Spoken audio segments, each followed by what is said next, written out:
How to delete your Among Us account. Hello guys, this is Atticus and welcome back to another tutorial video. In today's video, I'll teach you guys how you can delete your Among Us account on iOS device. So without any further ado, let's dive right into it. So the first step is open up your Among Us. After you open up your Among Us, what you'll need to do is just let it load. And after it loads, make sure that you're logged into your account. Now, this is for iOS only.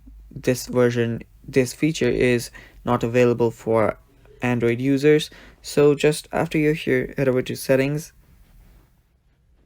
You will see the settings on the bottom. Tap on it and head over to data. Now there are three different tabs. Make sure that you choose the data tab. After you're there, on the bottom, you'll find an option. Let me go back there again. You'll find an option that says delete account.